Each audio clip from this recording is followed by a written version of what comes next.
Bonjour à tous et à toutes. Donc, la candidate est ici, Ariane Cerruti.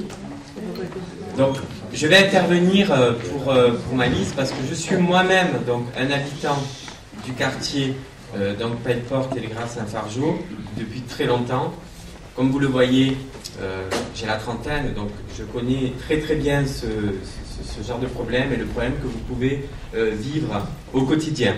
Donc nous, on fait de cette façon-là parce que on procède par quartier et nous, ce qu'on veut, c'est que ce soit les gens, les habitants comme moi, qui intervenons avec les habitants des quartiers pour parler des problèmes des quartiers. Donc là, en l'occurrence, ce problème dont on parle aujourd'hui est un réel problème. Je vous le confirme, le vivant moi-même à la rue Pelleport régulièrement, c'est vraiment un problème qui est là et c'est un problème qui ne s'arrange pas. C'est un problème qui est en train justement de continuer. Donc nous, concrètement, qu'est-ce qu'on vous propose? Alors, on n'a pas une baguette magique pour vous dire, on va secouer la baguette magique et les problèmes vont être réglés dans les semaines, dans les mois qui viennent. Par contre, les choses qui peuvent être faites concrètement, que le maire d'arrondissement peut lui faire, c'est-à-dire remettre en place déjà quelque chose qui existait avant, c'est-à-dire des patrouilles avec des maîtres chiens qui passaient donc dans les quartiers, qui ne passent plus maintenant, et qui dissuadaient quand même ces rassemblements, hein, qui étaient un petit peu moins pesants, un petit peu moins présents. Alors j'emploie le mot pesant, hein, parce que c'est vraiment, je vous le redis, du vécu, c'est pesant, c'est régulier. Moi j'habite à la rue Pelleport, et les gens qui sont en bas, ben, ce sont des gens de mon âge. Hein. Donc on emploie le mot jeune. Alors, je ne me qualifie pas de vieux, mais je ne me qualifie pas non plus de jeune.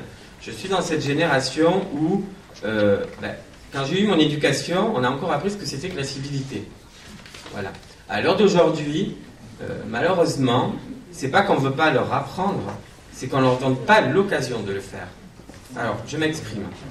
L'occasion de le faire, c'est-à-dire qu'on leur dit, je vais vous donner un exemple concret, venez tel jour à tel endroit, on va faire un concert. Bon. Oui, mais si on ne va pas les chercher, si on ne leur explique pas, si on ne leur dit pas venez, si on ne les prend pas par la main, ils ne vont pas y aller tout seuls. Donc ils vont rester. Hein.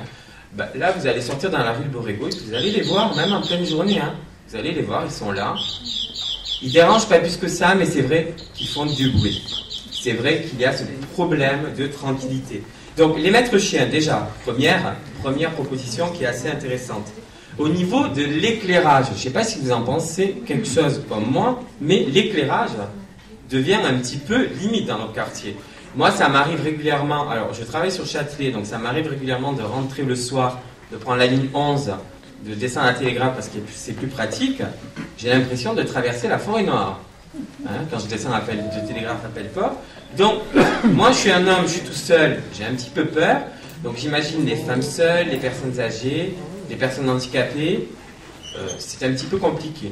Troisième chose, recréer cette police de quartier qui n'existe plus, qui est en lien étroit avec la préfecture de police, la mairie d'arrondissement et la mairie centrale. Donc il est vrai que les mairies d'arrondissement et les mairies centrales n'ont pas les pouvoirs que le préfet de police peut avoir, mais comme disait tout à l'heure Naomi, je suis d'accord qu'il faut faire du harcèlement, qu'il faut les pousser. Plus on leur dira, plus ils le feront. C'est pas en disant pendant la campagne on va faire ça et après on le fait pas, hein, que les choses vont changer. Je pense que de ce côté-là on est d'accord. Donc il faut bien refaire cette police. Et pas une police pour faire aller voir ces jeunes-là et leur faire peur. Leur faire comprendre que c'est pas comme ça. Et que si vous faites ça, on va vous mettre des amendes pour incivilité. Et mettre ces amendes. Comme il avait été fait à un moment donné pour les excréments d'animaux dans les rues, hein, maintenant on ne le fait plus, on voit les rues du 20e, et c'est juste lamentable tellement c'est sale. À l'heure d'aujourd'hui, on ne met plus ces amendes-là. Donc mettre vraiment les amendes et leur faire comprendre que quand ils en auront assez de payer ces amendes-là, peut-être qu'ils feront autre chose. Alors moi je reviens sur le fait de les prendre pas la main. Oui, nous qu'est-ce qu'on veut faire avec Ariane Cerruti? C'est-à-dire qu'on veut trimestriellement, parce que tous les mois c'est peut-être pas possible, rencontrer les associations, les jeunes, donc qui sont dans les rues, les commerçants, les associations de commerçants, les habitants, et faire des choses comme on fait aujourd'hui, c'est-à-dire parler, poser les problèmes et les régler. Comme on peut se souvenir quand on était tous à l'école, dans des associations, il y avait des bureaux, président, trésorier, secrétaire, on parlait et on décidait. Et pour moi, je pense qu'un quartier, ça fonctionne comme ça. Surtout le 20e, vous savez tous que c'est un village, vous savez tous que c'est notre esprit, et vous savez tous que on doit fonctionner de cette façon-là. Voilà, j'en ai terminé avec ce que nous proposons, et je vous remercie de m'avoir écouté. Merci. Merci.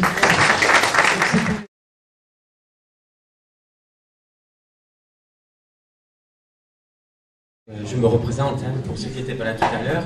Donc je représente la liste d'Ariane Cerruti. C'est moi qui parle parce que je suis un enfant du quartier, je vous le répète. Elle est là. C'est pas qu'elle ne veut pas vous parler, mais c'est que moi je connais bien le problème du quartier.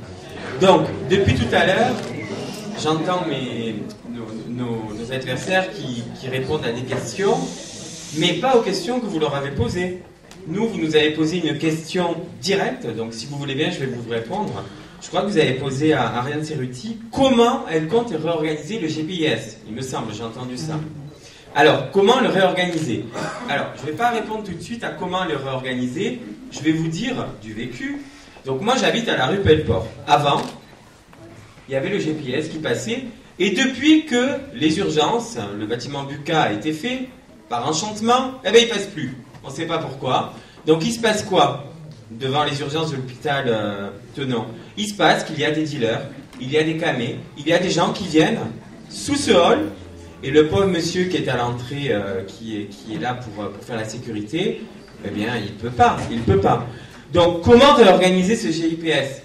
Eh bien, en demandant directement aux bailleurs sociaux et à la ville de Paris de mettre de l'argent là-dedans et de faire revenir sur les lieux, justement, dans notre quartier, les lieux où il y en a besoin. La rue de Borrego, par exemple. D'accord? Donc, que ces maîtres chiens passent et fassent justement peur, parce qu'ils font peur. Alors, j'ai entendu tout à l'heure que les chiens ça mord. Oui, les chiens ça mord. Mais à la base, les maîtres chiens, c'est quand même des maîtres. C'est les maîtres de leurs chiens. D'accord? Donc, ils doivent eux-mêmes les empêcher de mordre. On est d'accord? C'est pas non plus, on va envoyer un chien sur quelqu'un pour te mordre parce que tu es en bas d'un immeuble. D'accord? Alors, ensuite, deuxième chose, on parle beaucoup des halls d'immeubles et des problèmes qu'il y a. Alors moi, dans mon immeuble, on a eu un problème. Alors tout à l'heure, je vous ai parlé d'amende pour incivilité. Alors, j'ai pas bien développé sur le fait qu'on ne va pas demander de l'argent. Hein. On va demander à ces gens-là. Alors, j'insiste sur le fait que tout le monde parle des jeunes. Il faut arrêter avec ce terme-là, parce que ce n'est pas que des jeunes. Moi, je suis jeune, et ce n'est pas, je vous assure, que des jeunes.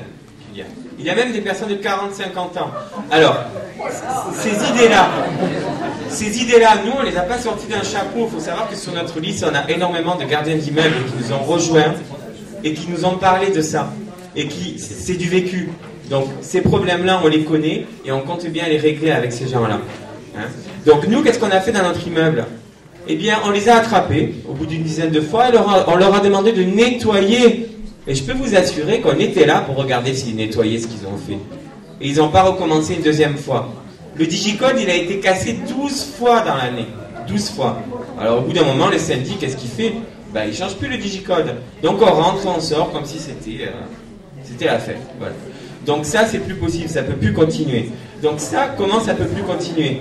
La police de proximité, le GPIS et ce qu'on a dit tout à l'heure, les réunions entre nous dans les quartiers, hein, pour savoir exactement les problèmes qui sont et pour pouvoir les régler. Voilà. Merci beaucoup. Avec l'équipe.